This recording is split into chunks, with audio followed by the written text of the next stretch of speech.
श्री कृष्ण ने कहा है योगक्षेम वहाम्य, योग के बगैर क्षेम नहीं हो सकता। हम परमात्मा की भक्ति करते हैं, परमात्मा को याद करते हैं, आर्तता से पुकारते हैं, लेकिन उनका हमारा अभी तक कोई जब संबंध ही नहीं जुटा, अगर हम उनके राज्य में ही नहीं हैं तो परमात्मा भी हमारी बात कैसे सुन सकते हैं। सुदामा जी को भी श्री कृष्ण से मिलने जाना पड़ा। इसी प्रकार आज सबका योग होना चाहिए। योग होने के बाद जो क्षेम है वो इतना सुंदर उतरता है कि लोग आश्चर्यचकित हो जाते हैं। हम तो कुछ भी नहीं करते, आप ही की कुंडलिनी है और वो जागृत हो जाती है। इस पृथ्वी पर अगर आप बीज डाल दें तो ये पृथ्वी माता स्वयं ही उसे अंकुरित कर देती है, लेकिन वास्तविक वो क्या करती है?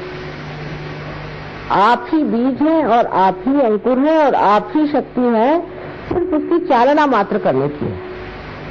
अगर वो चलायमान हो जाए तो सहज ही में तो उसमें अंकुर आ जाते हैं।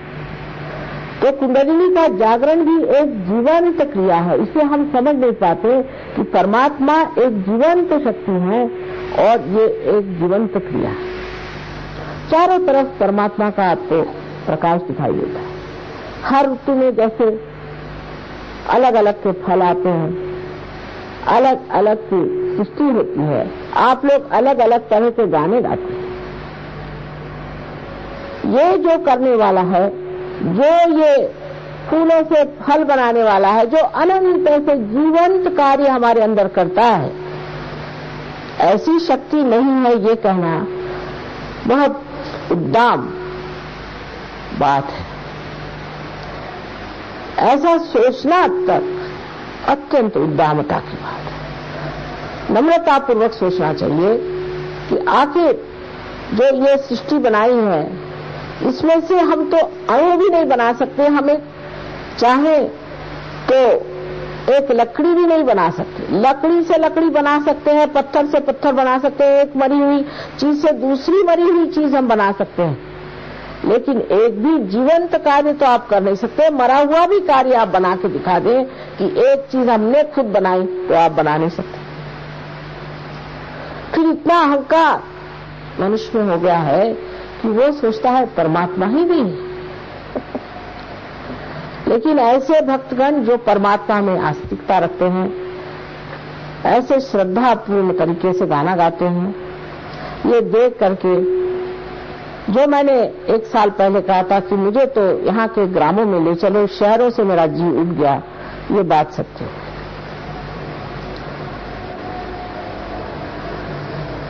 आज श्री कृष्ण ही की बात कहेंगे क्योंकि आपके यहाँ श्री गोविंद जी का इतना सुंदर मंदिर है।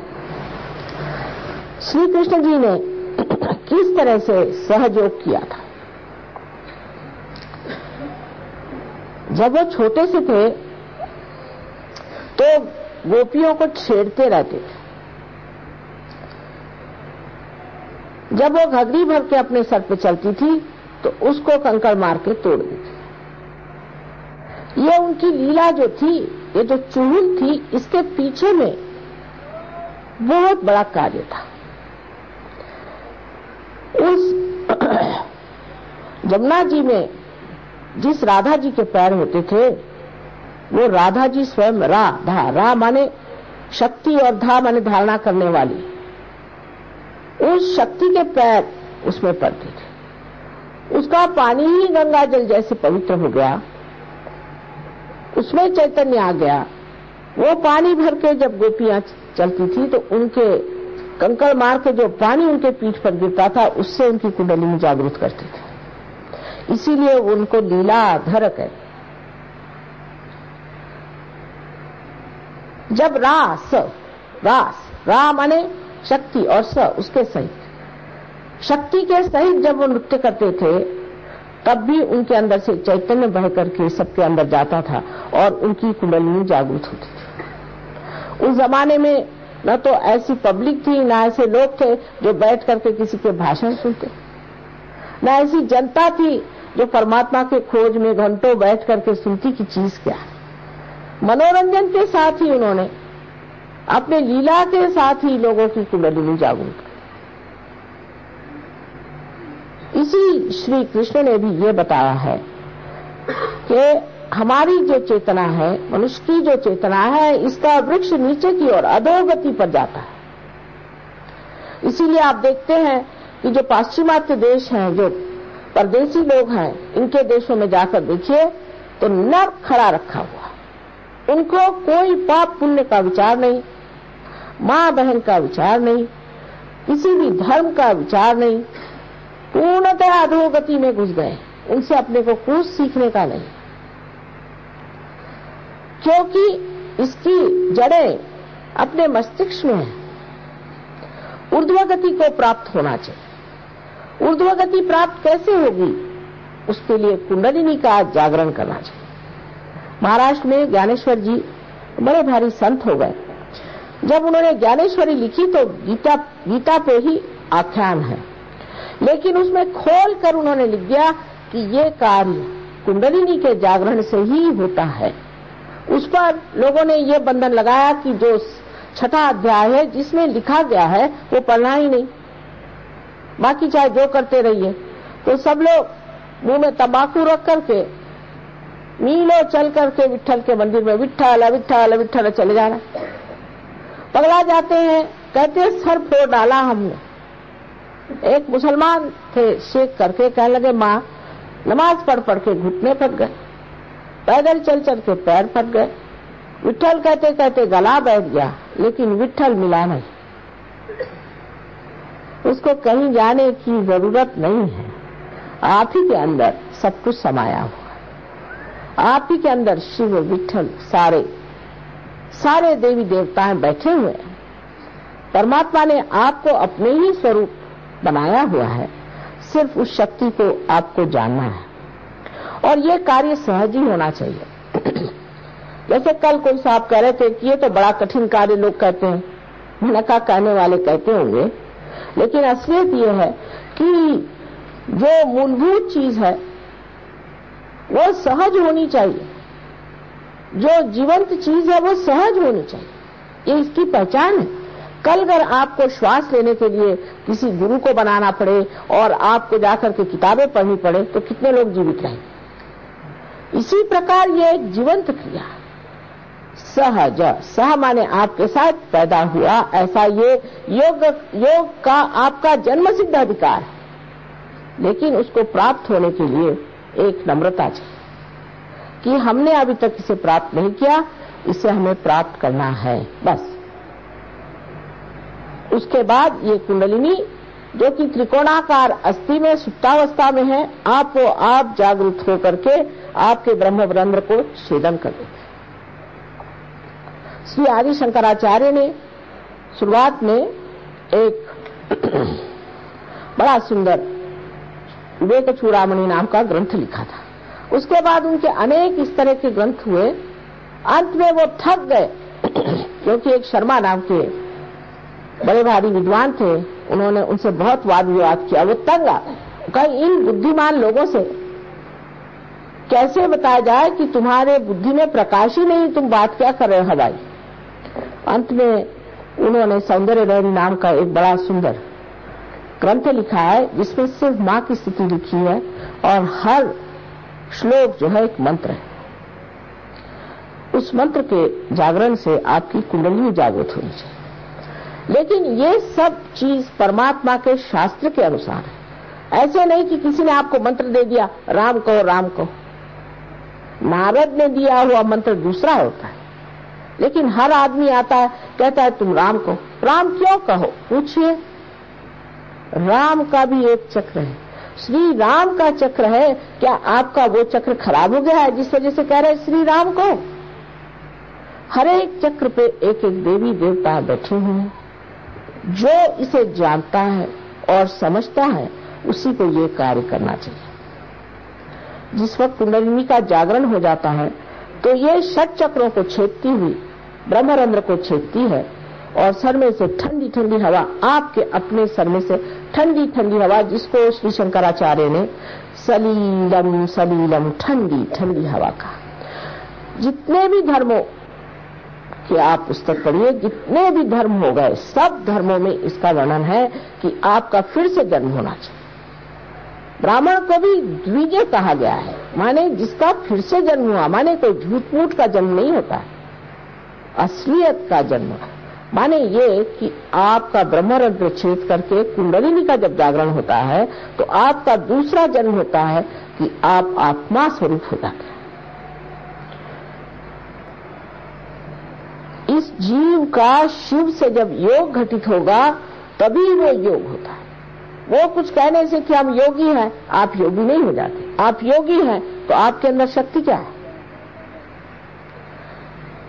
लोग हैं पैसे के लिए दौड़ते हैं, क्या परमात्मा को पैसा वैसा कुछ समझ में आता है क्या? हम देहातों में जाते हैं, लोग हमें 10 पैसे देंगे, 25 पैसे देंगे, हमने कहा भाई हम पैसा नहीं लेते, अच्छा 1 रुपया ले लो। उनकी समझ में नहीं आता है कि परमात्मा का पैसे से कोई संबंध नहीं है। आप पृथ्वी माता को अगर पैसा दे तो तब क्या वो बीज उगाती है? वो तो अपने स्वभाव से ही उस कार्य को करती है, उसका कोई लेना देना बनता नहीं, ये उसका स्वभाव। जिस स्वभाव में वो बैठी हुई है उसी स्वभाव से वो कार्यान्वित है। क्या आप सूर्य कुछ पैसा चढ़ाए तो क्या सूर्य को पैसा लेना आता है? वो अपने स्वभाव से कार्यान्वित है। इसी प्रकार कुंडलिनी का जागरण भी हमारे स्वभाव से ही होता है, उसमें आपका हमारा देना लेना नहीं बनता। आपकी जो शक्ति है वो आपके पास है, उसको निहित अवस्था में रखा हुआ है और अब उसको जागृत अवस्था में लाना है। बस ये सीधा सरल कार्य है, वो कोई कठिन काम नहीं। जब कुंडलिनी का जागरण होता है तो जब वो 6 चक्रों में से गुजरती है तो इन्हीं चक्रों में से ये सूक्ष्म चक्र हमारे अंदर में है, ये जब जागृत हो जाते हैं, इनके अंदर जब देवताएं जागृत हो जाते हैं तो सबसे पहले हमारी तंदुरुस्ती ठीक हो जाती है। अब बहुत से लोग हैं, उनके ये गुरु है वो गुरु है, तंदुरुस्ती इतनी खराब, मेरे पास आते ठीक होने की। मैंने कहा भाई एक माँ के दृष्टि से मैं पूछती हूँ कि तुमने गुरु रख छोड़े तो किस दिन के लिए? कम से कम तुम्हारी तंदुरुस्ती तो अच्छी रखे। माँ तो यही कहेगी होंगे गुरु होंगे, लेकिन क्या उन्होंने तुम्हें क्या फायदा किया? और कहा गया है नानक साहब ने कि जो साहिब से मिली है, जो साहिब से मिला है वही सदगुरु है। और सारी बातें करने से फायदा क्या? सिर्फ बातें करते रहते हैं। बात करने से कोई पेट भर सकता है या बात करने से क्या आत्मा प्राप्त हो सकता है? ये तो कृति है जिसे करना चाहिए, और जब तक ये कृति घटित नहीं होती तब तक आपको भी अंधता से नहीं चलना चाहिए। हमारे देश में 2 तरह के लोग मैंने देखे, एक तो अंधता में फंसे हुए हैं और एक तो बिल्कुल ही उद्दामता में। इन दोनों के बीच में सहयोग खड़ा करना बड़ा मुश्किल था, लेकिन हो गया। महाराष्ट्र में बहुत बड़ा खड़ा हो गया है और इस भूमि में राजस्थली में विशेष रूप से होना चाहिए, ऐसा मेरा पूर्ण विचार था। क्योंकि यहाँ चैतन्य जहां तहां मुझे दिखाई देता है, लेकिन आप लोग मुझे मिले नहीं थे उस वक्त। इसलिए मैं सोचती थी कि ऐसे कैसे हो सकता है कि इतने आस्तिक भूमि में असली लोग नहीं होंगे, सब यही नकली लोग हैं। अब आपसे मिल लिया है तो कुछ न कुछ कार्य जरूर हो सकता है। कुंडलिनी के बारे में एक भाषण में तो कोई बता नहीं सकता, लेकिन ये आपकी शुद्ध इच्छा है। आपकी बाकी की जितनी भी इच्छाएं हैं वो अशुद्ध है। क्योंकि आज इच्छा हुई कि हमारे पास जमीन नहीं, फिर इच्छा हुई कि हमारे पास घर नहीं। कोई भी इच्छा पूर्ति होने से इच्छाएं पूर्ण नहीं हो जाती। दूसरी इच्छा आती, तीसरी इच्छा आती, चौथी इच्छा आती। ये तो अर्थशास्त्र इकोनॉमिक्स का बड़ा भारी सिद्धांत है कि पूरी इच्छाएं कभी पूर्ण नहीं होती। तो वो कौन सी चीज है जिसको प्राप्त करने से फिर कोई इच्छा ही नहीं रह जाती? वही शक्ति जिसे कि शुद्ध इच्छा कहना चाहिए। ये शुद्ध इच्छा हमारे त्रिकोणाकार अस्थि में व्यवस्थित रूप से परमात्मा ने रखी हुई है। और ये शक्ति शुद्ध इच्छा की जब जागृत हो जाती है और जब योग घटित होता है तो अब लेने का क्या है, पाने का क्या है, अब देने का है। जब तक प्रकाश आता नहीं तब तक इस पर मेहनत होती है कि दीप कैसा जलाया जाए। लेकिन जब वो जल जाता है तब वो प्रकाश देता है। इसी प्रकार आपके भी अंदर ये दीप है और आप परमात्मा के मंदिर हैं, उसमें सिर्फ दीप जलाना मात्र है।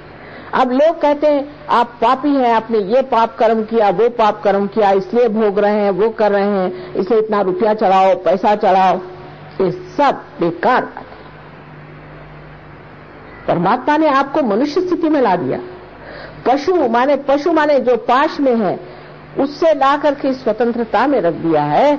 अब स्व के तंत्र को जानना है। स्व का तंत्र माने अपने आत्मा का जो तंत्र है, उसे मात्र जानने से ही आप उस दशा में पहुंच जाते हैं जिसे हम योगी जन कहते हैं, जो परमात्मा के साम्राज्य में बैठे। पर योगियों के बारे में भी अपनी कल्पनाएं खूब सारी बनी हुई हैं कि जो घर द्वार छोड़ करके संसार से भागा पलायनवाद कर रहा है। भागना क्यों? हमारे यहाँ जितने साधु संत हुए सब घर द्वार में बैठे। किसने शादी नहीं की थी? क्या श्री राम ने विवाह नहीं किया था कि श्री कृष्ण ने विवाह नहीं किया था? संसार में रह करके ही परमात्मा को पाना है।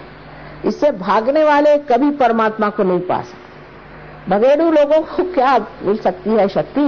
अगर शक्ति होती तो भागते क्यों?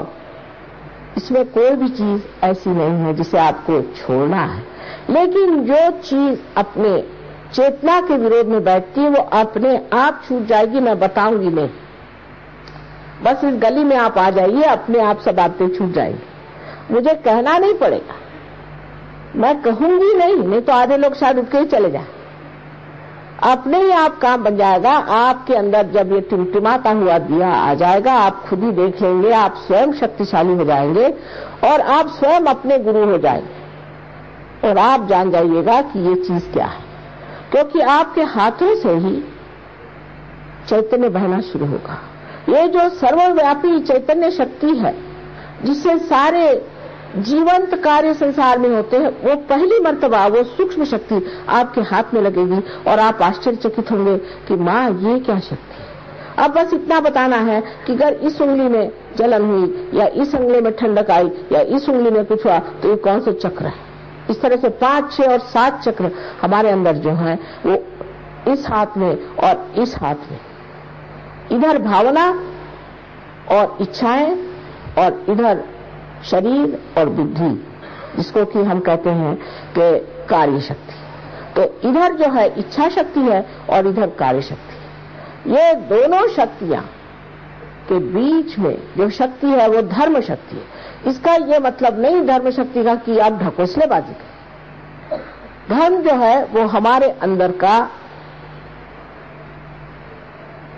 पूरा बैठा हुआ एक मानव का स्वरूप है। जैसे कि कार्बन के अंदर 4 वैलेंसी होती है, ऐसे मनुष्य के अंदर 10 है। ये 10 धर्म अगर मनुष्य के अंदर नहीं हो तो मानव नहीं है और इससे संतुलन आ जाता है। और संतुलन इसलिए जरूरी होता है कि जब किसी चीज की उड़ान करनी होती है तो उसमें अगर संतुलन नहीं रहे तो वो चीज उड़ ही नहीं सकती, कायदे से चढ़ नहीं सकती। इसलिए धर्म की लोगों ने व्यवस्था की, बड़े बड़े सत्पुरुषों ने, कि धर्म मनुष्य अपने अंदर जागरूक करे, धर्म में बैठा रहा और जब उसके अंदर धर्म जागरूक होगा तब उसकी कुंडलिनी बहुत ही आसानी से चढ़ जाएगी। अब इसके लिए ये मतलब नहीं कि आपने कहाँ जाकर के धर्म करने का, ये मतलब नहीं कि आप जाकर के कितने लोगों को आपने पैसा बांटा कि क्या किया। धर्म का मतलब है एक ही अक्षर में मैं बताऊं कि क्या आप प्रेमी जन है।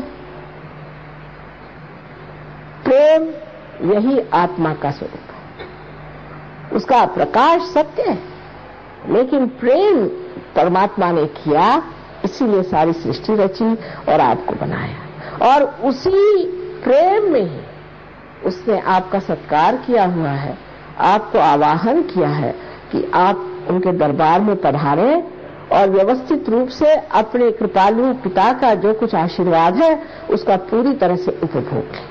आपको किसी तरह से दुख ताड़ना देने का उनका कभी भी विचार नहीं था और न वो कभी देते हैं। जो देती है तकलीफ वो हमारे ही बनाए हुए घरोंदे और हमारे ही बनाए हुए जेल, हमारे ही दिमागी जमाखट से इंसान ने जो घरौंदे बनाए हैं उसी का दुख हम उठाते हैं। परमात्मा ने तो सारी सृष्टि जैसे पक्षियों के लिए गाने के लिए बनाई है, ऐसे आपके लिए भी आनंद की बनाई। उस आनंद की स्थिति में आपको जाना है। और कल मैं आपको और सहजों के बारे में, चक्रों के बारे में बताऊंगी, और परसों मैं आपको आत्मा का स्वरूप बताऊंगी। इस भाषण का तो कोई अंत नहीं, मेरे न जाने हजारों भाषण हो चुके हैं, और तो भी सब लोग कहते हैं कि मां हर बार आप कोई नई बात कहती हैं। लेकिन सबसे बड़ी बात है कि सबसे जो अपना सत्य है वो एक है कि हम आत्मा स्वरूप है, उसे प्राप्त होना है। बस इस चीज को पाते ही सारा प्रकाश हमारे अंदर आ जाता है। जो हमारे यहाँ बड़े बड़े संत हो गए, क्या वो लोग पढ़े लिखे लोग थे? किसी यूनिवर्सिटी के पढ़े हुए थे? कुछ भी नहीं। उन्होंने कुछ पढ़ा नहीं था, लेकिन सारा कुछ उनके अंदर स्थित था, क्योंकि उनके सुकृत ऐसे थे, पूर्व जन्म के सुकृत थे, जो सारे सुकृत प्रकाशित हो गए थे, इसलिए इतने ज्ञानी लोग थे। इसी प्रकार आपकी भी घटना घटित होती है, और ये बहुत सहज और सरल कृति है, और आप लोग चाहें तो अभी इसी वक्त ये घटना हो सकती है। ये कह रहे करवाइए, आप लोगों का क्या कहना है?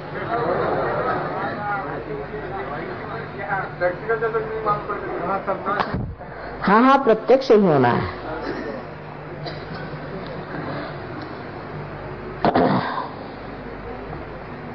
होने को तो बहुत आसान है, लेकिन जैसे हमारी स्वतंत्रता हमें आसानी से मिले तो उसकी परवाह नहीं रही है। ऐसा ही हो जाता है कभी कभी कि बहुत ही सहज काम हो जाता है। लेकिन अंकुरित होना बहुत आसान है, पर उसका वृक्ष बनाना आपके हाथ में है। इसीलिए अभ्यास करना पड़ेगा, थोड़ा सा उस पर ध्यान देना पड़ेगा कि अपनी कुंडलिनी को हम किस तरह से स्थित रखें।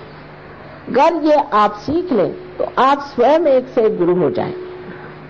तो इतना मुझे वचन होना चाहिए कि पार तो हम करा देंगे, लेकिन पार होने पे जमना पड़ेगा। थोड़ा जमने की व्यवस्था यहाँ पर हो जाएगी। उसके लिए कोई आपको मेहनत करनी नहीं, खास कोई विशेष बात नहीं है, बहुत सर्वसाधारण सी बात है, पर थोड़ा ध्यान देना पड़ेगा। और ये जानना चाहिए कि परमात्मा जैसे हैं वैसे हैं, उनको हम नहीं बना सकते। उनके बारे में हम नहीं कह सकते कि परमात्मा ऐसे ही होना चाहिए, इसमें ऐसा ही होना चाहिए, उसमें वैसा ही होना चाहिए। जो है सो उसे देखिए।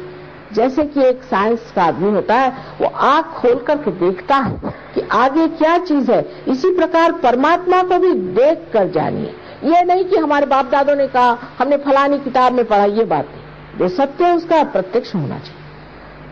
आशा है इस जयपुर में सहयोग बहुत जोरों से पकड़ लेगा, और उसके बाद इसके ग्रामों में और इसकी छोटी छोटी जो बस्तियां हैं वहां मैं जा पाऊंगी। मैंने पहले ही जब यहाँ आई थी तो कहा था कि इसके ग्रामों में मुझे ले चलिए, लेकिन शहर में ही इतने आस्तिक लोग हैं, बड़ा आनंद आया मुझे। अभी इसकी कृति हम लोग करेंगे, बहुत आसान, इसमें कृति है ये नहीं, बहुत ही आसान चीज है। ठीक है, आपको कोई प्रश्न हो तो पूछ लीजिए, नहीं तो बाद में एकदम से कोई खड़े हो जाते हैं जबकि ध्यान होता है कि माँ ये क्या बात है। कोई प्रश्न हो तो पूछ लेना चाहिए, उसके बाद में बीच में उठ करके खड़ा नहीं होना चाहिए। और ध्यान करने के बाद ये है कि आदमी शांत पूर्वक घर जाए, ये नहीं कि आप बीच में उठ के चले जाएं, या ध्यान के वक्त एकदम से लोग उठ के चले जाते हैं। सब लोगों को करना चाहिए, एक 10 मिनट की भी बात नहीं है, 10 मिनट में ही अधिकतर लोग पार हो जाएंगे। और सब लोग विश्वास रखें अपने अंदर, अपने को निम्न न समझे, किसी तरह से न्यून न समझे, सब अपने अंदर विश्वास रखें। ये बहुत बड़ा समय है और इस समय में ये घटित होना ही चाहिए। आप हमारी ओर इस तरह से गले में अगर कोई गंदा डोरा पहना हो तो निकाल दीजिए, वो कभी कभी अटकाव करता है। गंदे डोरे अच्छे नहीं होते, किसी से लेना नहीं चाहिए। पैसों से ली हुई चीज कभी भी परमात्मा की हो नहीं सकती।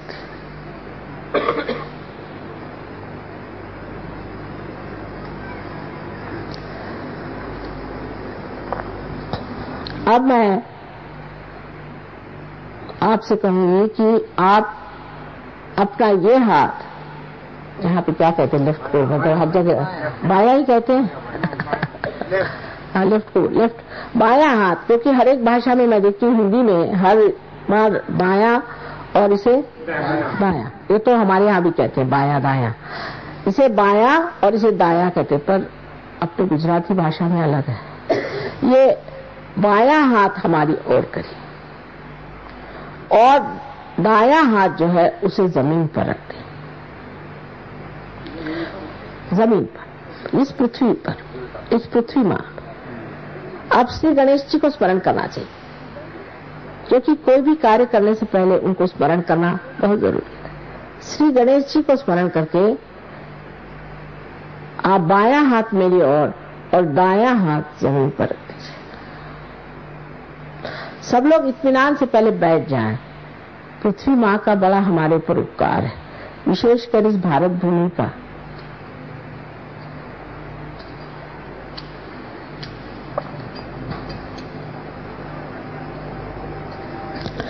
अब हम क्या कर रहे हैं कि हमारी जो इच्छा शक्ति है ये जड़ शक्ति है, उसको हम एक तरफ से चैतन्य दे रहे हैं और उसके अंदर की जड़ता जो है ये दाएं हाथ से पृथ्वी तत्व में छोड़ रहे हैं।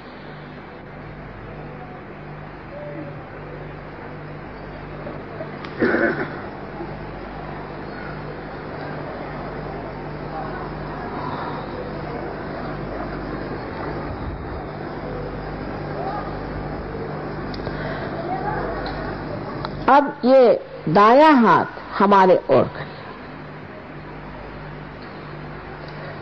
और बायां हाथ आकाश तत्व की तरफ, ये हमारी इस तरह से पीछे करें, हाथ को पीछे की ओर, हाथ का तलवा जो है पीछे की ओर करें, बहुत ऊंचा नहीं, नीचा, जिससे कि आप आराम से रहें, परेशानी की कोई चीज नहीं होनी चाहिए। ये जो हाथ है इसमें क्रिया शक्ति है, जो भी हम क्रिया करते हैं वो आकाश तत्व में बाद में मिल जाती है। उससे जो हमारे अंदर अहंकार आदि दोष होते हैं वो आकाश तत्व में घुल जाने चाहिए, इसलिए इसे आकाश की ओर हम अग्रसर करते हैं। अब हम देख रहे हैं कि आपके एक चक्र बहुत जोर से पकड़ रहा है, जिसे हम कहते हैं कि लेफ्ट विशुद्धि। ये चक्र इसलिए पकड़ रहा है कि आपके अंदर ये भावना है कि मैं कैसे पार हो सकता हूं, ये कैसे हम कर सकते हैं, मैंने तो ये पाप किया, मैंने वो पाप किया। मेहरबानी से ये जानिए कि आप मां के बेटे हैं और मां के प्यारे भक्तगण हैं। इस तरह की बात सोचनी ही नहीं, इस प्रकार की बिल्कुल बात न सोचिए।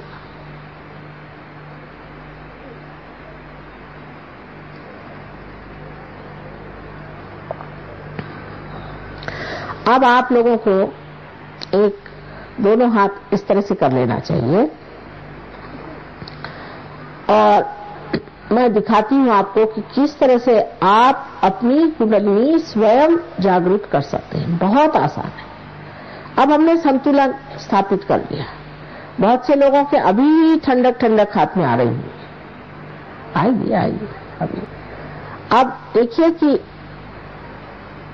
इस बाईं ओर, क्योंकि हमारी इच्छा शक्ति है, इसके चक्रों को हमें इस दाएं हाथ से छूना है।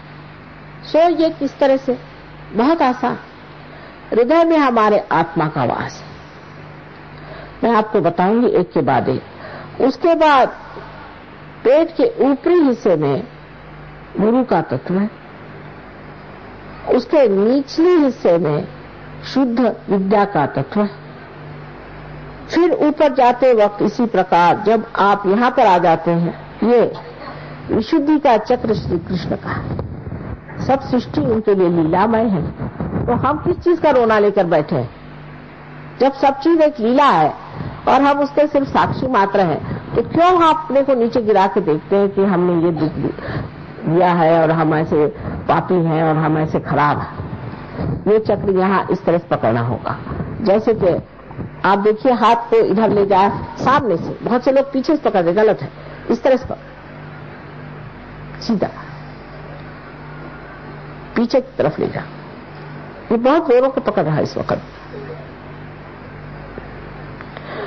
उसके बाद ये हाथ अपने माथे पर इस तरह से, जैसे हमें सर में दर्द होता है इस तरह से पकड़ना है, ये वाला इस हाथ से, और फिर ये हाथ पीछे की तरफ इस तरह से ले जाके, ये आज्ञा चक्र के 2 अंग है, एक सामने और एक पीछे, इस तरह से सर को पकड़ लेना। उसके बाद ये हाथ जो है इसको यहाँ पर ब्रह्मरंध्र पे इस तरह से, ये जो तलवा है इसको खींच करके बराबर बीचों बीच, ये सहस्त्रार है हमारा, ये हमारा सहस्त्रार है, उसके ब्रह्मरंध्र पे, माने यहाँ जहाँ तालू है, जो बचपन में आपके यहाँ नरम सी हड्डी थी, उस जगह पर बराबर ये चीज लगा के दबाकर, और इसे इस तरह से 7 बार से घुमाना है दबाकर, इससे कि सर की जो त्वचा है वो घूमेगी, 7 बार घुमाना। अब आप लोग आंख बंद कर लीजिए, कृपया आंख नहीं खोलना, क्योंकि चित्त जो है, जैसे हमारी शॉल है इस तरह का चित्त अंदर फैला हुआ है, और जब कुंडलिनी चढ़ती है तो चित्त जैसे खिंच जाता है अंदर, इसलिए चाहिए कि आंखें बंद हो जाएं, और जिस वक्त ये भेदन हो जाता है तो इस चित्त के अंदर प्रकाश आ जाता है। आत्मा का स्थान हृदय में है, लेकिन सदाशिव का स्थान यहाँ सर पे है। जिस वक्त उनके चरण छू जाते हैं कुंडलिनी से, तो आत्मा जागृत होकर के हमारे यहाँ से ठंडी ठंडी हवा आने लग जाती है, और हाथ से भी ठंडी ठंडी हवा आने लगती है। अपने पे पहले विश्वास रखें, पूर्ण आत्मविश्वास से काम होने वाला है। अच्छा, अब ये हाथ इस प्रकार हमारी ओर रखें, यह आपकी इच्छा शक्ति है, बिल्कुल सादी चीज है। इस हाथ को हमारी ओर रखें, और इस दाएं हाथ को, जो कि क्रिया शक्ति है, जैसे मैं बताती हूँ, एक एक चक्र पे रखें। अब आंख न खोलिएगा, कृपया आंख को नहीं खोलना है। अब ये जो दायां हाथ है इसे अपने हृदय पे रखें। अब उल्टा भी कर रहे हैं कुछ लोग, मैंने कहा था कि बायां हाथ मेरे ओर करें, बायां हाथ मेरे ओर करें, नहीं। और अब ये जो दूसरा हाथ है जिसे दायां कहते, इसे हृदय पे रखें और आंख बंद करें।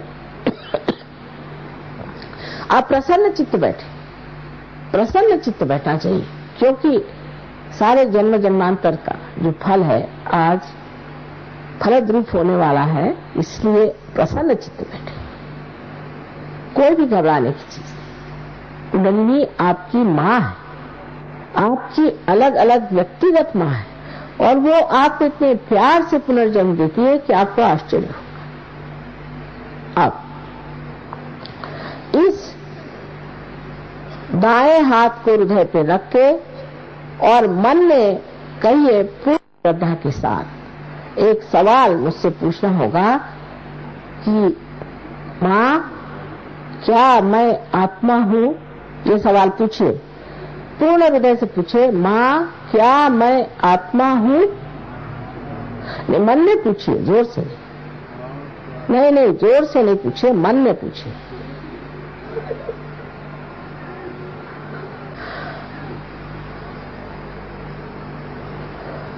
इसी के साथ दूसरा सवाल आ जाता है, जो कि आप पेट के ऊपरी हिस्से में बाईं ओर अपना हाथ रखें या उंगलियां दबाकर रखें, बाईं ओर।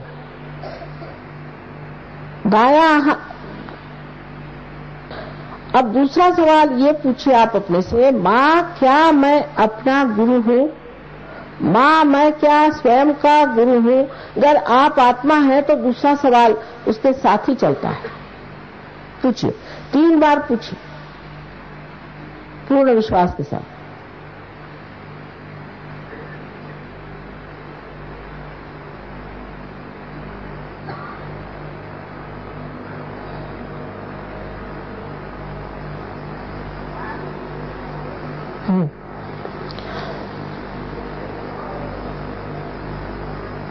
अब अपना दायां हाथ पेट के नीचे के हिस्से में बाईं ओर रखें, दबाकर। ये मैंने कहा है कि शुद्ध विद्या का चक्र है। इस जगह मैं आपसे ये कहना चाहती हूँ कि आपको परमात्मा ने स्वतंत्रता दी है, चाहे आप स्वर्ग में जाएं चाहे न जाएं। इसलिए मैं आप पे कोई जबरदस्ती नहीं कर सकती। आपको अपनी स्वतंत्रता में कहना होगा कि माँ मुझे कृपया शुद्ध विद्या दीजिए। शुद्ध विद्या माने परमात्मा के कायदे कानून की विद्या। माँ मुझे शुद्ध विद्या दीजिए, आप दीजिए, इस तरह से कहना होगा। पूर्ण हृदय से कहें, मुझे शुद्ध विद्या दीजिए, मुझे पवित्र विद्या दीजिए। ये कहने से ही कुंडलिनी जागृत होगी। इसे 6 बार कहना होगा, क्योंकि ये चक्र में 6 जो पंखुड़ियां हैं उनको जागृत करने के लिए आपको ये 6 बार कहना होगा। हाँ,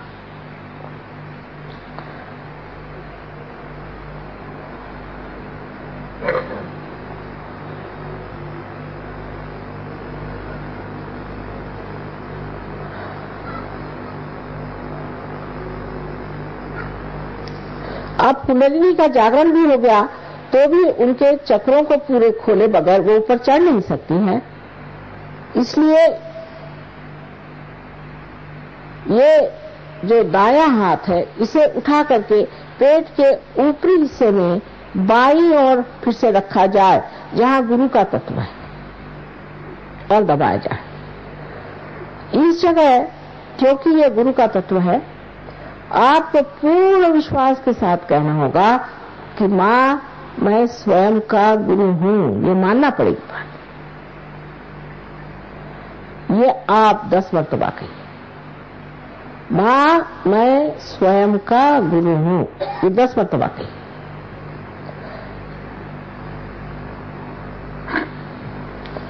ये बात आत्मविश्वास के साथ आपको कहना होगा।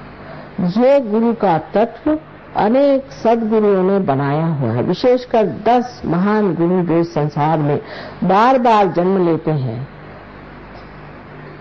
10 तत्व जो गुरु चुके हैं, उन्होंने ये चक्र हमारे अंदर बनाया हुआ है।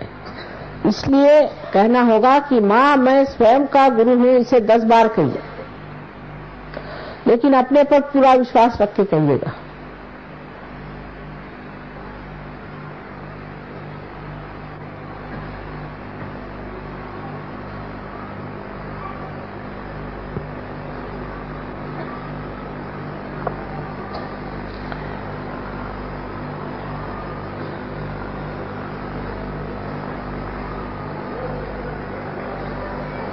अब दाएं हाथ को फिर से उठा करके आप अपने हृदय पर रखें। अब पूर्ण विश्वास के साथ यहां आपको 12 मर्तबा कहना होगा, माँ मैं शुद्ध आत्मा हूं। माँ मैं शुद्ध आत्मा हूं। इस प्रकार आपको 12 मर्तबा कहना होगा, क्योंकि हृदय चक्र में 12 पंखुड़ियां हैं।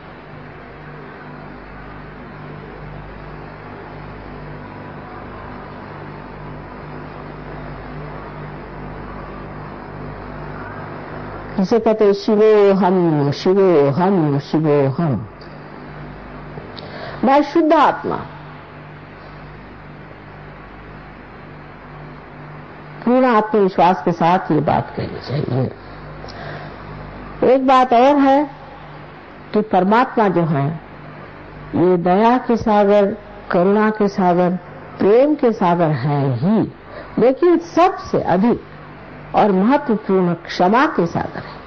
इसलिए हम ऐसी कोई सी भी नहीं गलती कर सकते जो वो क्षमा नहीं कर सकते। अगर ऐसा कहना कि हम दोषी हैं, हमने ये पाप किया है, तो इसका मतलब है कि आपने उनकी क्षमा की शक्ति का वर्णन नहीं किया। इसलिए आप अपने को पहले क्षमा करें। अब ये जो आपका दायां हाथ है, राइट हैंड है, इसे ठीक से उठा करके जैसे मैंने दिखाया था, कंधा और गर्दन के बीच में जो कोण होता है वहां जोर से दबा कर पकड़े, और इस जगह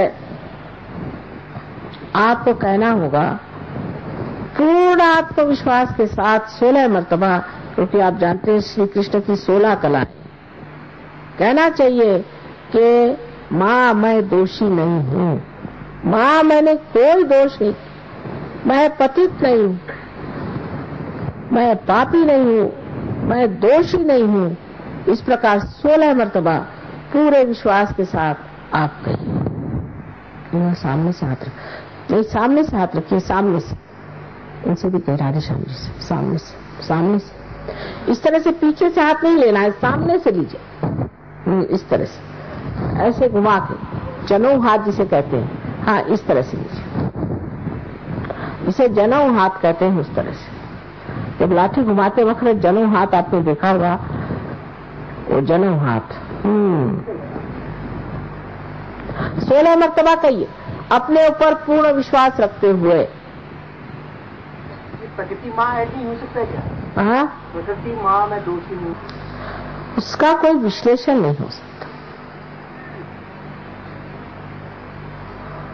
जो सामान्य है उसी में असामान्य छिपा हुआ है, वो अपने आप कार्यान्वित होता है, सूक्ष्म है वो। हाँ,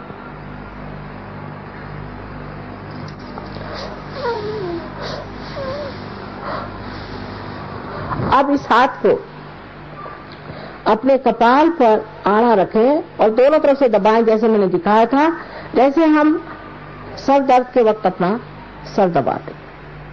अब यहां पर एक बहुत साधारण सी बात करनी है। इसी हाथ से,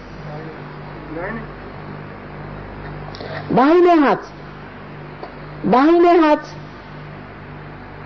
बायां हाथ तो हमारी ओर है ही पूरी समय, दाहिने हाथ से दबाकर पूर्ण हृदय से कहें, कितने बार का मतलब नहीं, कि माँ मैंने सबको क्षमा कर दिया, माँ मैंने सबको क्षमा कर दिया। अब बहुत से लोग ये कहते हैं कि बड़ा कठिन है कहना माँ। अरे भाई, जब तुम क्षमा करते हो या नहीं करते हो, कुछ भी नहीं करते, वास्तविक दोनों ही मिथ्या बात है। लेकिन जब आप ये सोचते हैं कि मैं क्षमा नहीं कर सकता हूं, तो आप दूसरों के हाथ खेलते हैं। इसलिए कृपया कह दीजिए, माँ मैंने सबको क्षमा कर दिया, हृदय से कहिए।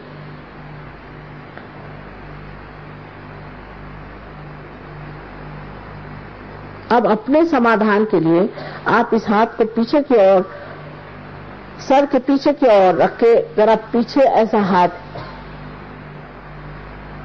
पे बोझा दे करके अपना सर पीछे की ओर ले जाएं, थोड़ा बोझा दे करके सर पीछे की ओर ले जाएं।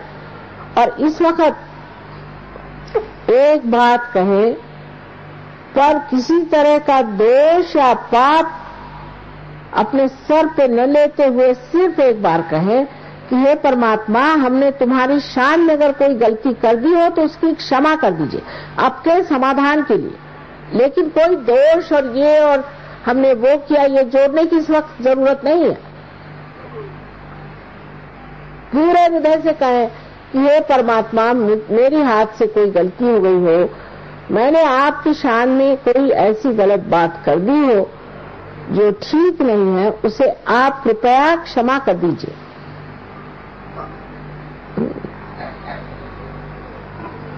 अच्छा,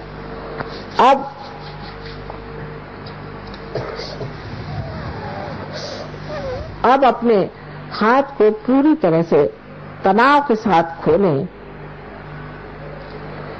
और इस दाहिने हाथ को खोल करके उसका जो तलवा है उसका बीचों बीच का हिस्सा समझ करके और अपने तालू भाग में, जहां बचपन में हड्डी नरम होती है, दबा के रखें, उंगलियां ऊपर की ओर रहें और उस तालू भाग की जो त्वचा है उसे हिलाएं, जोर से दबा के हिलाएं 7 मरतबा। इस वक्त आपको कहना होगा कि माँ हमें आत्म साक्षात्कार दीजिए, मैं जबरदस्ती नहीं कर सकती। 7 मरतबा कहिए।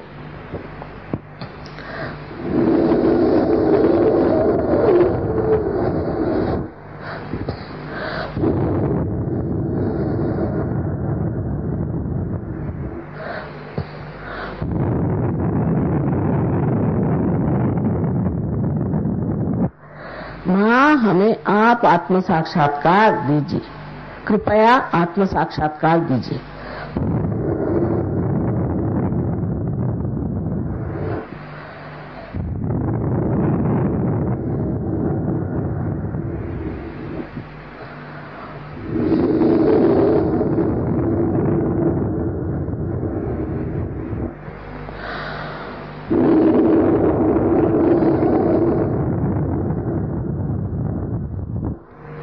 अब ये हाथ धीरे से नीचे रख ले,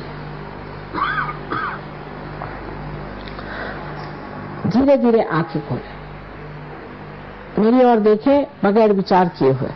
आप देख सकते हैं ये विचारिता स्थापित है। अब ये हाथ मेरी ओर करें, दाहिना हाथ मेरे ओर करें और बायां हाथ सर के ऊपर यहाँ पर एक 4 इंच 3 इंच किसी किसी के तो 6 इंच इस प्रकार घुमा कर देखें कि कुछ ठंडी हवा तो नहीं आ रही। इस तरह से हाथ रखिए, इस तरह से रखिए, ऐसे नहीं, इस तरह से रखिए। आप ऐसे आपसे कहीं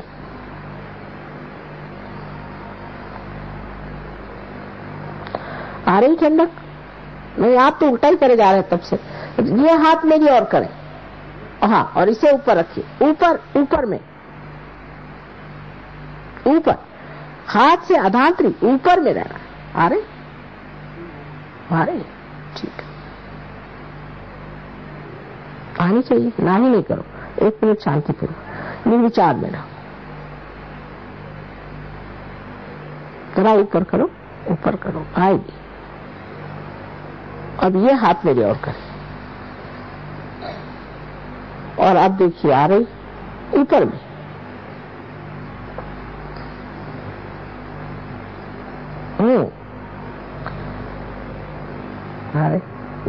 जरा ऊपर देखिए, किसी को नहीं यहाँ तक आती ठंडी हवा।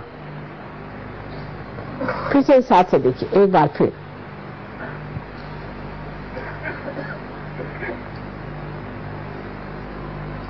है हाँ, चित्त करो, यहाँ पे चित्त रखना है। अपना चित्त यहाँ रखिए, देखिए ठंडक सी हवा आ रही।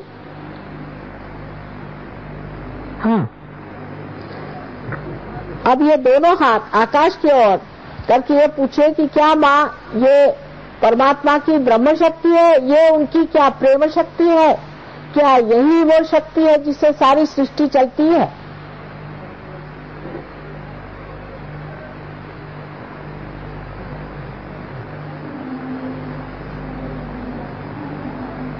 हाँ, अब शंका नहीं करनी, शंका की चीज नहीं है ये। अब दोनों हाथ नीचे करें,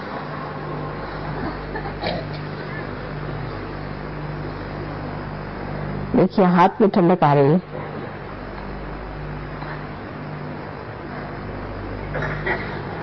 आ गई थोड़ी तो मामूली है। आपको लीवर की शिकायत बैठी थोड़ी सी, किसी को बहुत आएगी, किसी को थोड़ी आएगी। 3 दिन के अंदर सब लोग ठीक हो जाए, लेकिन श्रद्धा पूर्वक 3 दिन के लिए यहाँ आए। 1 मिनट ठहर जाइए, जरा बीच में से ही जाने की क्या जरूरत है। 1 मिनट बैठ जाइए, सब लोग ध्यान में बैठे, सबका मान करना चाहिए। बैठिए, 1 मिनट बैठ जाइए। आपको नहीं हुआ तो नहीं हुआ, दूसरों को तो हो रहा है।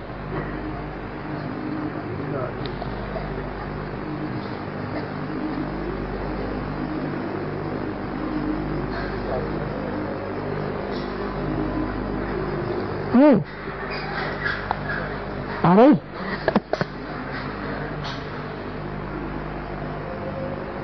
अब किसी को नहीं भी आती है। उसका कारण हो सकता है आपके शरीर में कोई परेशानी होगी, मन में कोई परेशानी होगी, कोई बात नहीं। 3 दिन के अंदर सब चीजें ठीक कर दी। 3 दिन का रहना बहुत जरूरी था। हाँ, इनके बहुत अच्छा आ रहा है, आपके कह रहे हैं, है ना? नहीं, इनके पीछे आपसे ही कह रहे हैं जो आप देख रहे हैं दूसरों। आपको has you got it? Just see this gentleman next to you.